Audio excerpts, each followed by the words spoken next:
All right, we are live, Michelle and Vancito. Hey, Reflections fan, Divine Intervention family.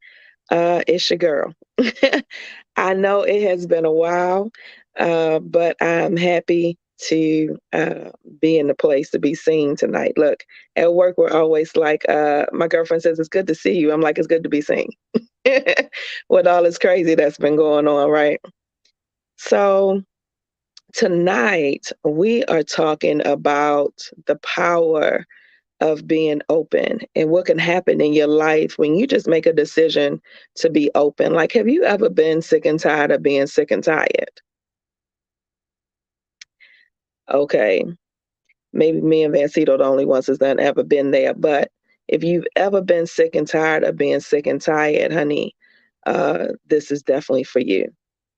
So at a point in both of our lives, we came to a point where, we were just traveling along and life had just kind of taken a toll on the both of us.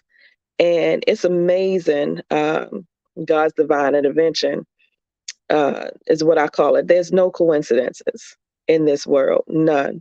No coincidences, only God's divine intervention in our lives. And so, Vancito was at a point in his life where he decided to be open to change, to be open to something new, something different than what he was doing. I decided to be open to change from spiraling in depression and anxiety and decided to be open to something different. And we wanted to share our journeys with you. It's Motivation Monday. We just want to try to inspire some people today. Um, to be open and what that looks like.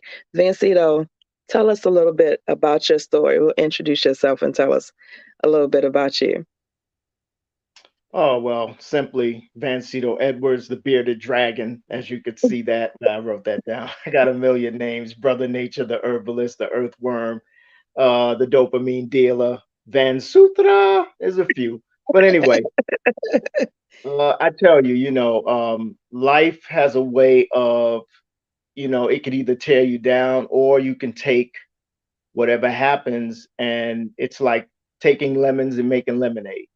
So Surely. what happened with me was, I come from, I'm sure, a traditional background. Many people can relate. I'm a child of the 60s.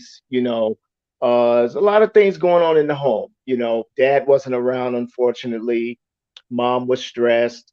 And there were some things that were taking place that I didn't know how to talk about, like childhood sexual abuse was happening a little bit. Okay, so that was, and in the 60s, it was something that you didn't talk about. You didn't air your dirty laundry. You didn't know how, it's not like Mm, today. Today is a whole different story. But back then, I did, first of all, I was only 6. So I didn't know how to process any of it. And, it was one of those things that, when you did tell, which I was a brave kid. I was kind of bold. So I knew something wasn't right. So I did tell my mom, Mom, I need to tell you something about, what happened the other day. Can I, I didn't understand it. Remember, I'm just 6. And she didn't believe me anyway. So that was devastating. And then the person that mm, was doing this to me, got very upset that I told and really berated me. It became from a sexual abuse thing to a emotional abuse thing. And me being a kid and loving this person and just wanted to be this person's friend, I thought I did something wrong, because mom said you're not telling the truth, so you block all this stuff away and then something it just kind of comes out later, like in your teenage years, it starts messing with your self-esteem, your self-confidence, mhm. um that type of thing. So what happened was I just kind of split from my regular whoever I was supposed to be. I was like 3 people in there, you know what I'm saying? It's just the weirdest thing. Oh, where you go, Michelle? Come on back. So anyway, long story short, what ended up happening with me was So, it just impacted my life in every area. When you don't process emotions, when you don't mhm, process trauma, what ends up happening is it ruins every area of your life. It just does. And I just got to a point where, like Michelle said, I was just so sick and tired of being sick and tired and not understanding, what was happening in my world. You know what I'm saying? Why relationships never worked out. Why am I afraid of my own success? Why do I sabotage everything? You know what I'm saying? I mean, you name it, I sabotaged it. So I got really clear on I just need to face whatever it is. I don't need to be afraid of it. I always say I was 6 years old for about 35 years. And then it just one day I just decided, I'm gonna deal with whatever I have to deal with. So I became very intentional and open about healing my past. And that's basically what we're talking about tonight, being open about whatever it is. I always say trauma doesn't only occur in childhood, it also occurs while you're adulting too. Like, have you ever gotten over that person that mistreated you or cheated on you, or when you got your divorce, or if you've ever been abused in any way, when you got fired? I mean, you name it. It's just one of those things that if you don't know how to process emotions properly, then it just kind of materializes into other things. And that's really what you're seeing out here. Really what you're seeing is a lot of people are just and then with COVID and all these, believe it or not, that too, a lot of us have lost very important people in our lives, and we don't know how to process those things. But if you get Mhm. real intentional about it, and you learn how to face whatever it is you've gone through, or are going through, you know, you life doesn't happen to you, it happens for you. So that's basically, Mhm. where I'm at with my situation. So Michelle, I know we lost you for a minute, but you're back. You know my story, so I don't have to repeat it. Why don't you tell us a little bit about your journey? No, I just shifted the layout. So, um, because it's always such a intimate story. You know what I mean? And so it can be, um, it's an emotional story. So I didn't want to take away. I don't want to take away. So I just kind of downsized me. Um, but what happened with me is, I didn't really realize all of the things that had happened. So, like Vancito said, it with him, things happening in his childhood. I didn't really realize how much my childhood had impacted me and the things that had happened. I'm one of those people that a lot of things have happened to. I've been through a lot of stuff, but um, you know, I think in our community, it's really that superwoman cape. You just put that cape on, you keep it moving. You don't really, you know what I mean? You don't really take time to deal with stuff. You just kind of on to the next thing. And even I'm a product of the '70s. Still, we wasn't talking about what was going on, and so and you just kind of moved on. It's wasn't really. I had my therapist. I remember one time I was talking to my therapist after I had been in this domestic violence situation with one of my exes. And I was telling her, she had asked me a question, and I just remember the answer. I don't even remember the question because I remember her response. So she asked me a question, and I said to her, she kind of said, "What all have you been through?" It was something like that. And I said, you know, I said, well, I've been through a lot of stuff. I said, I've been molested. I've, had this abortion. I've been raped. I've been in this domestic violence thing. I've been divorced. I was a teenage mother. I was just going over through all this stuff. And then I just kept talking, right? And she was like, wait a minute, wait a minute. Let's go back. We need to unpack that. Why are you saying it as if it's nothing? And I was like, well, I mean, it happened, it's gone. Like it's not a big deal. And she said, no, actually it is a big deal, you know. So let's go back to the first thing. You know what I mean? And we started unpacking some things. And so just the thought to be open to therapy, right? being open to healing, to being open to the things that you need that will, like Vancito says, it holds you back from stuff you don't even realize, these things from your childhood that may have impacted your life in such a way. And we're so used to just going on about it. It's not even a big deal. Oh, what's the big deal? And we just keep it moving. That's what we're used to doing. So, to be open for me happened when I had moved to Texas 7 years ago. Many of you know my dad had two strokes, and I'm a nurse. I've been a nurse for 22. It'll be 22 years in August now. Um, but I moved to Texas because my dad had two strokes, and so I moved down to try to help take care of my dad. And in that time, my father, when I left my dad that raised me, my stepfather in Baltimore, he had been sick for like the past year, but they had figured out, things that was wrong, and he was going to, kind of be better. And they was kind of on the up and up. And so just he was better. So I thought, okay, it's okay for me to leave. My dad, I had to go, come down here with my dad. And I got down here, and within me being here within 2 months, my grandmother passed away, which was my big mama, the matriarch of our family. Um, and that put me in a spin. It was very sudden, right?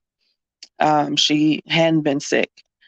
And normally when she was sick, if something happened, she bounced right back. So it was just very sudden. She ended up having a massive heart attack and passed the next morning. And so that was very traumatic for me. And then within a 2 month span, my stepfather, who was supposed to be stable when I left, passed away again very suddenly. Was not supposed to, you know, what it wasn't any indication. And so between those two significant people in my life, and those deaths, that sent me into a spiral. Within a month and a half, 2 months, I was having panic attacks. I started just spiraling in depression. I couldn't get up, go to work on time. Like I couldn't function. Prior to me moving to Texas, I was a manager of an outpatient department. I had 20 different clinics, 19, we're adding on clinics. I'm 19, 20 clinics, specialty clinics I'm over. I have 15, between nurses and medical assistants that I'm responsible for. I'm rolling, you know what I mean? I'm rolling, I'm on top of it. I'm handling doctors from John Hopkins, the most prestigious hospital, University of Maryland, Mount Washington. I got all this stuff going, and I can't even get out of the bed to go get to work on time. I can't, figure out why I'm losing time in the morning because I was having panic attacks in the morning. And so I just was kind of on this downward spiral, and I didn't recognize it all.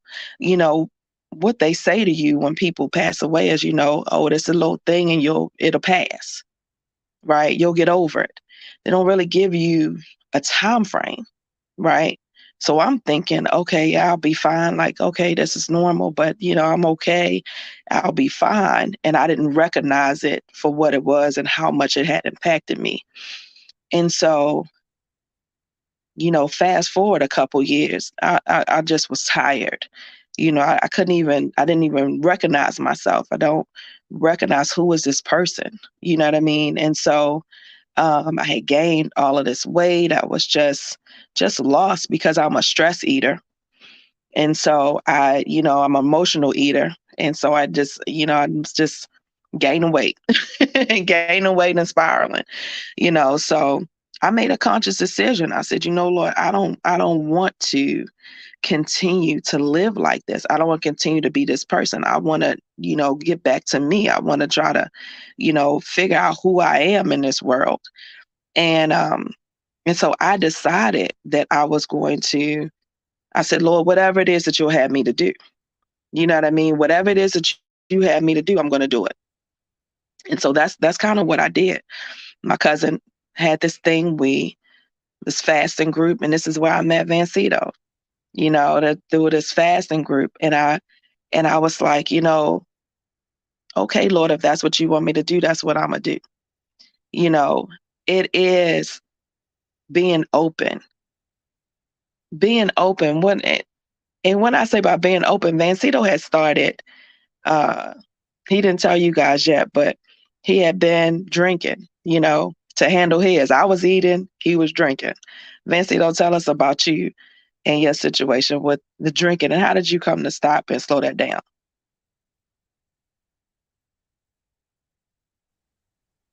Well, it was once again, it took time, you know, and I gave Mhm. myself time and I enjoyed every sip. But anyway, um, no, it was, well, I had joined this fasting group also a few years prior to you in 2014. I had decided that it was like a spiritual download that came about that said, because at that time I everything had went wrong. The love of my life left. I lost my jobs. I had numerous jobs. I lost them all. I was being evicted from my place. I mean, everything that could go wrong went wrong. And Mm, I remember just getting on my knees and praying to God. Now at this time I wasn't, and I wouldn't say I'm really an ultra religious person, but I really wasn't religious. I always believed in a connection with God, but that was about it. But so for me to get on my knees and pray was like something that, that's like, wow, that's something big. Well, I heard some kind of a voice or something said, you need to fast, you know? And 15 minutes later on Facebook, I saw a video. Somebody was offering a fasting group. So I was like, okay, I took that as like you, I took that as the answer. I said, you know what? mhm, Okay, whatever you have me do, if you're saying fast, I'll fast.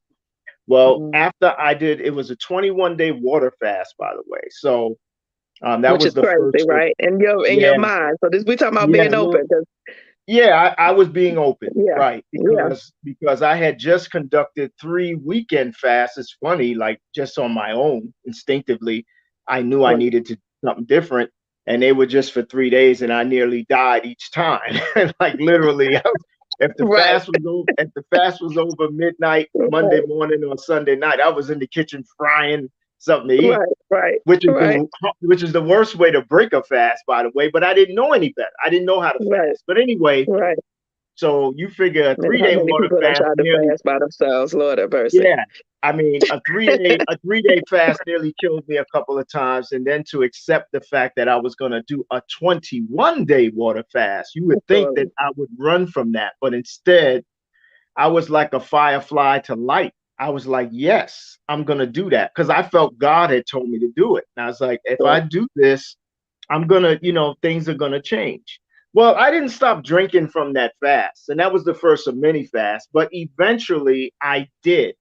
Sometimes Mhm. it takes steps, sometimes it takes time, and Definitely. I gave myself grace. You know what I'm saying? Like I didn't beat myself up for anything. I didn't come down on myself. I knew that first of all, it took time to get to these places, like the alcoholism and the low self esteem, and whatever it was. It took a long time to get there. So Mhm. I gave myself grace and I said, hey, give yourself time. But at least I knew I was on the right track. So Yeah. we don't want to take up too much of your time tonight. This was supposed to be a 5 minute talk, you know, but these things, these conversations, are they're awe inspiring and they're very emotional, and it's hard to not tell the whole but of what it's all about, you know what I'm saying? But Yeah. yeah, healing is a thing that is intentional, but you got to be open. Without You have to that, be it that's won't step yeah, number it one. won't work. It won't work. And so I, like Vancito said, we wanted to get on and we just want to inspire somebody because somebody is out there stuck. You know what I mean? We both have been in a place and places in our lives where we've been stuck. Somebody is out there stuck. Somebody is out there thinking that where they are is the end. Somebody is out there feeling real hopeless. Best believe we've been there. Just trying to figure out, how can I even I couldn't even get to work on time. So I'm just like, I didn't even want to get out of the bed. So how do you move from, okay, I can't get out the bed to, inspiring other people to make some changes in their lives? just to understand, like Vancito said, to give yourself some grace. But it starts with being open. You know, I always feel like God provides you with everything that you have, with everything that you need, you already have. I didn't realize until I started fasting that the things that I needed were already around me. The people that I needed were already provided for me. And if I was just willing to be open, then the other things and the other people that I needed, they came to me. Vancito came to me. You know what I mean? He was given because I was willing to be open enough to be in a group that was providing a healing space. And so just open yourself up to whatever it is because, and don't take anything for granted. You know, pay attention to what the signs are around you. It's all there. So, Vancito, you have any last words? No, I mean that sums it up. We'll be Yeah. doing these talks regularly, and we'll be offering. We have a new group coming out in a few months, and we're going to be offering space for anyone that hears something for themselves. It's called Reflections, a 30-day journey in choosing yourself, because you have to choose you Mhm. at some point. You know, most of us do everything for everybody else and we put So, ourselves last. But we're saying for 30 days, okay, you got to choose you. That's the only way you come up out of this quicksand, called whatever you want to call it: low self esteem, low self confidence, unprocessed trauma, self sabotage, you name it. All right. It's a process. We have done it, so we know it works. It's a proven system, right? And we do and it's something you do every day, but you look forward to doing it once you get to a certain point. It's like it's like, I don't want to say Disneyland because Disney's in hot water right now, but you guys know what I mean. So that's it for tonight. We appreciate your ear, your attention, your time. And like I said, we'll be back. We'll be doing these talks a little more. And in a month or so, we're going to start offering space for anyone that heard something for themselves. Have a good one. good night, fam.